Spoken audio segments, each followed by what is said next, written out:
इस वीडियो में हम कक्षा 12वीं रसायन के असाइनमेंट प्रश्न 3 और प्रश्न 4 को देखने वाले हैं।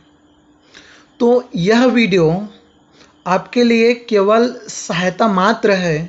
इस वीडियो को देखकर आपको ज्यों का त्यों उत्तर को नहीं छापना है। इस वीडियो को अच्छे से देखिए, 2-3 बार देखिए और चीज़ों को समझने का प्रयास कीजिए। उसके पश्चात बिना किसी सहायता के आपको प्रश्न का उत्तर लिखना है।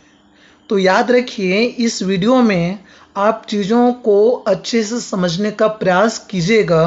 उसके पश्चात बिना किसी सहायता के, ना आपको कॉपी देखना है ना पुस्तक देखना है, तो बिना किसी सहायता के आपको प्रश्नों का उत्तर लिखना है। चलिए तो सीधे प्रश्न पर आते हैं। प्रश्न 3, विलयन को परिभाषित कीजिए। कितने प्रकार के विभिन्न विलयन संभव हैं? प्रत्येक प्रकार के विलयन के संबंध में एक एक उदाहरण लिखकर संक्षेप में समझाइए। तो चलिए देखिए, बात करने वाले हैं विलयन के बारे में। तो सबसे पहले हम विलयन को समझने का प्रयास करें। तो दो या दो से अधिक अवयवों के पदार्थों के समांगी मिश्रण को विलयन कहते हैं।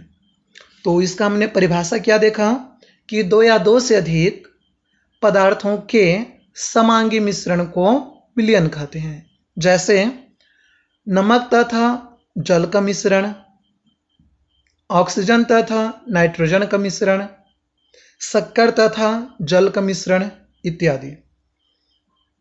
विलयन को इंग्लिश में सॉल्यूशन कहा जाता है।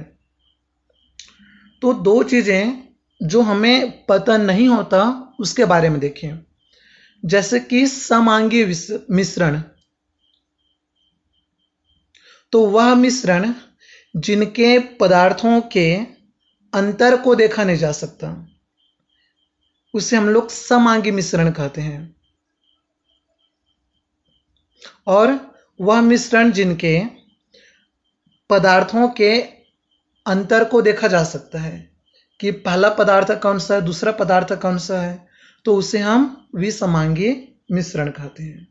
जैसे जल तथा नमक का विलयन समांगी मिश्रण में आएगा, क्योंकि यहाँ पे मिश्रण के पदार्थों के अंतर को देखा नहीं जा सकता कि कौन जल है कौन नमक है, यह हमें पता नहीं चल पाता। इसी प्रकार से जब हम शक्कर को जल में घोलते हैं तो आप ये नहीं कह सकते कि कौन शक्कर है कौन जल है, तो दोनों समान रूप से मिश्रित हो जाते हैं। तो चलिए यहाँ पे बात करें विलयन के घटक। तो विलयन के दो घटक होते हैं, पहला विलेय और दूसरा विलायक। प्रायः जिसकी मात्रा अधिक होती है उसे विलायक कहते हैं और जिसकी मात्रा कम होती है उसे विलेय कहते हैं, और दोनों मिलकर विलयन का निर्माण करता है। जैसे जल में यदि हम नमक को खोलें तो सोडियम क्लोराइड नमक का विलयन बनेगा। अब देखते हैं विलयन के प्रकार। तो विलयन का दो प्रकार होता है, सबसे पहले अवस्था के आधार पर और दूसरा सांद्रता या मात्रा के आधार पर। तो जैसे देखिए विलयनों के प्रकार। तो विलयन के घटक या पदार्थ ठोस, द्रव या गैस हो सकते हैं। उनके आधार पर हमने पदार्थों को 3 भागों में बांटा, गैसीय विलयन, द्रव विलयन, ठोस विलयन। जैसे देखिए इसमें गैसीय विलयन क्या होता है, तो वह विलयन जिनमें विलायक गैसीय अवस्था में होता है, अर्थात गैस की मात्रा विलयन में सर्वाधिक होती है, तो उसे हम गैसीय विलयन कहते हैं। इसी प्रकार दूसरा देखिए द्रव विलयन। तो वह विलयन जिनमें विलायक द्रव अवस्था में होता है उसे द्रव विलयन कहते हैं, अर्थात द्रव की मात्रा अधिक पाई जाती है। इसी प्रकार से तीसरा देखिए ठोस विलयन। वह विलयन जिसमें विलायक ठोस अवस्था में होता है, अर्थात ठोस पदार्थ की मात्रा अधिक पाई जाती है तो उसे ठोस विलयन कहते हैं। अब जैसे इस चार्ट में देखिए, हमने सबसे पहले गैसीय विलयन देखा, तो इसे फिर से 3 भागों में बांट सकते हैं कि यदि विलायक गैस है और विलेय भी गैस है, तो इसे हम लोग यहाँ पर इस प्रकार से भी बांट सकते हैं कि जहाँ पर विलायक गैस है और विलेय भी गैस है। इसका उदाहरण देखिए, ऑक्सीजन तथा नाइट्रोजन गैस का मिश्रण। तो नाइट्रोजन गैस अधिक होता है तो वह विलायक होगा, ऑक्सीजन गैस कम होता है तो वह विलेय होगा। दूसरा, यदि विलायक गैस है और विलेय द्रव है, जैसे कि क्लोरोफॉर्म का नाइट्रोजन गैस में विलयन, तो नाइट्रोजन गैस की मात्रा अधिक होती है तो वह विलायक होगा, क्लोरोफॉर्म की मात्रा कम होती तो वह विलेय होगा। तीसरा, गैस अधिक मात्रा में है और ठोस कम मात्रा में है, अर्थात कपूर का नाइट्रोजन गैस या ऑक्सीजन गैस में विलयन। तो नाइट्रोजन या ऑक्सीजन गैस अधिक मात्रा में होती है, इसलिए वह क्या होगा, विलायक होगा। और कपूर ठोस अवस्था में है, कम मात्रा में है, वह विलेय होगा। इसी प्रकार से दूसरा हमने देखा द्रव विलयन। तो पहला देखते हैं कि जिनमें द्रव विलायक है और दूसरा गैस विलेय है। तो जल में ऑक्सीजन का विलयन, तो इसमें क्या है, जल में ऑक्सीजन का विलयन देख रहे हैं। जल अधिक मात्रा में पाया जाता है, ऑक्सीजन कम मात्रा में पाया जाता है। इसी प्रकार से विलायक द्रव और विलेय द्रव, जैसे नींबू के रस का जल में विलयन। तो जब हम नींबू के रस को जल में डालते हैं तो जल की तो मात्रा अधिक होती है तो वह विलायक होगा, और नींबू के रस की मात्रा कम होती है वो विलेय होगा। तीसरा इसमें देखिए, द्रव विलायक और ठोस विलेय। नमक का जल में विलयन, तो नमक ठोस है, कम मात्रा में है, विलेय होगा। जल द्रव है, अधिक मात्रा में है, विलायक होगा। तीसरा ठोस विलयन देखें, यदि विलायक ठोस है और विलेय गैस है, जैसे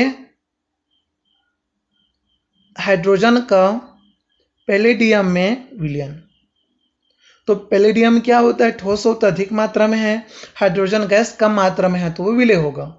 इसी के जैसे देखिए दूसरा, विलायक ठोस है, अधिक मात्रा में है, विलेय द्रव है, कम मात्रा में है, जैसे पारा का सोडियम के साथ विलयन।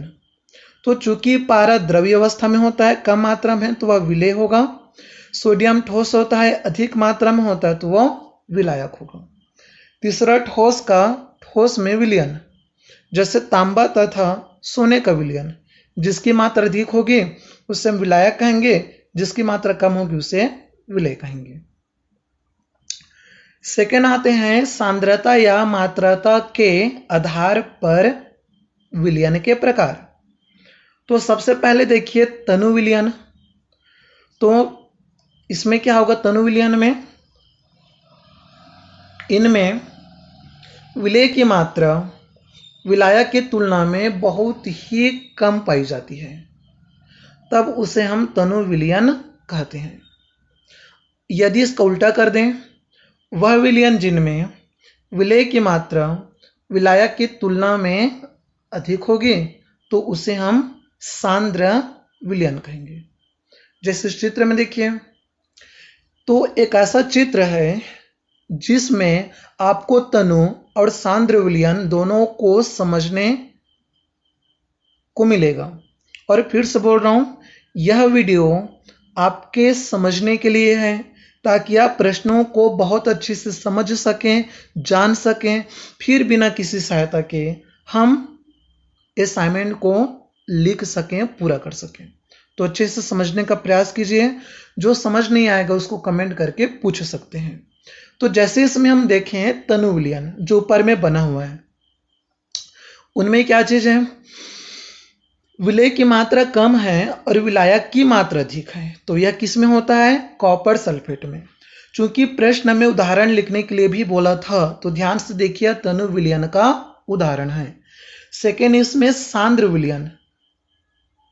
तो क्या होता है, जब हम कॉपर सल्फेट को अधिक मात्रा में मिला देते हैं तो वह गहरा नीला दिखाई देता है, तो वह सांद्र विलयन में आ जाएगा। अब जैसे नेक्स्ट देखते हैं संतृप्त, असंतृप्त और अति संतृप्त विलयन। तो सबसे पहले बात करें संतृप्त विलयन के बारे में। तो जिनमें विलय की मात्रा सांद्र विलयन से अधिक होता है तो उसे हम संतृप्त विलयन कहते हैं। यह आपका तीसरा हो गया। चौथा देखिए, निश्चित ताप पर ऐसा विलयन जिनमें विलय पदार्थ की और अधिक मात्रा घोली जा सकती है तो उसे असंतृप्त विलयन कहते हैं। जिनमें एक निश्चित ताप पर हम विलय की और अधिक मात्रा को मिला सकते हैं तो उसे हम असंतृप्त विलयन कहते हैं। तीसरा देखिए, ऐसा संतृप्त विलयन जिनमें विलय की मात्रा संतृप्त करने के लिए आवश्यक विलय की मात्रा से अधिक होती है। अर्थात सामान्य अर्थों में कहें तो ऐसा विलयन जिनमें विलय की मात्रा असंतृप्त विलयन या संतृप्त विलयन से अधिक होती है तो उसे हम लोग अति संतृप्त विलयन कहते हैं। जैसे एक उदाहरण देखिए, हमने शक्कर को पानी में घोल दिया। कम मात्रा में घोलें तनु विलयन आएगा, कुछ अधिक मात्रा में घोलें, गर्म करें, सांद्र विलयन में आएगा। जब बहुत अधिक गर्म करें तो एक चाशनी जैसा बन जाता है, उसे हम संतृप्त विलयन कह सकते हैं। और जब और अधिक गर्म कर दें तो वह एक बतासे के रूप में आ जाता है जिसमें हम और अधिक मात्रा नहीं घोल सकते, किसका, विलय पदार्थ का, तो वह अति संतृप्त विलयन में आ जाएगा। तो इस प्रकार से हमने एक उदाहरण द्वारा चारों या पांचों चीजों को समझ गए। अब आते हैं प्रश्न 4 में। परिभाषित करना है विशिष्ट चालकता और मोलर चालकता को। तो यहाँ पे बहुत ही सरल सा परिभाषा हम देखने वाले हैं, ऐसा परिभाषा जो आपके किसी भी पुस्तक में देखने को नहीं मिलेगा। तो यकीन मानिए सबसे सरल लगेगा इसका परिभाषा। जैसे चालकता या विशिष्ट चालकता, तो किसी विद्युत अपघट्य में प्रतिरोध के व्युत्क्रम को चालकता कहते हैं। तो किसी विद्युत अपघट्य में प्रतिरोध के व्युत्क्रम को क्या कहा जाता है, चालकता कहा जाता है। और इसे हम लोग केपस से दर्शाते हैं। अब आते हैं अगले परिभाषा पर, मोलर चालकता। अच्छा, इसके पहले हम विशिष्ट चालकता को भी देखें। ध्यान दीजिएगा, यहां पर चालकता को लिखा गया, तो इसके बाद एक बार विशिष्ट चालकता पर एक बार बात कर लें कि विशिष्ट चालकता क्या होता है। तो विशिष्ट प्रतिरोध के व्युत्क्रम को विशिष्ट चालकता कहते हैं। ध्यान से दोनों चीजों को समझिएगा। प्रतिरोध के व्युत्क्रम को विद्युत चालकता कहते हैं या केवल चालकता कहते हैं, और विशिष्ट प्रतिरोध के व्युत्क्रम को विशिष्ट चालकता कहते हैं। तो हम बात करते हैं मोलर चालकता के बारे में। तो किसी विद्युत अपघट्य का जो मोलर चालकता है, तो वह विलयन की चालकता में सांद्रता को विभाजित करने पर प्राप्त होती है। अर्थात किसी विलयन की मोलर चालकता उस पदार्थ की चालकता और विलयन की सांद्रता के अनुपात को कहा जाता है। तो बहुत ही सिंपल लगेगा शायद यह परिभाषा। फिर से सुनिए, किन्हीं विलयन में विद्युत चालकता तथा सांद्रता के अनुपात को मोलर चालकता कहते हैं। यदि हम सूत्र के बारे में बात करें तो जैसे देखिए, मोलर चालकता का सूत्र लिया जाता है, इसे कैपिटल लेमडा कहते हैं। कैपिटल लेमडा m बराबर के, चूंकि यहाँ पर 1000 ml मिलीलीटर के लिए है या ग्राम में लिया जाता है, तो हमने यहाँ पर क्या किया, वैसे मिलीलीटर में ले रहे हैं तो हमने 1000 मिलीलीटर लिख दिया, अर्थात 1 लीटर के लिए देख रहे हैं, और बटा सांद्रता C। तो एक चीज को और ध्यान दीजिएगा इसमें कि जो C है वह विलयन की सांद्रता है, जिसे हम मोलरता के बराबर भी लिख सकते हैं। तो यहाँ पे C के जगह पर क्या आ जाएगा, कैपिटल M आ जाएगा। तो कैपिटल लेमडा m बराबर प्राप्त हो गया विद्युत चालकता के 1000 बटा कैपिटल M। तो इस प्रकार हमने प्रश्न 3 और प्रश्न 4 को जाना। जो टॉपिक समझ में नहीं आया होगा उसको आप कमेंट के थ्रू भी पूछ सकते हैं। Thank you.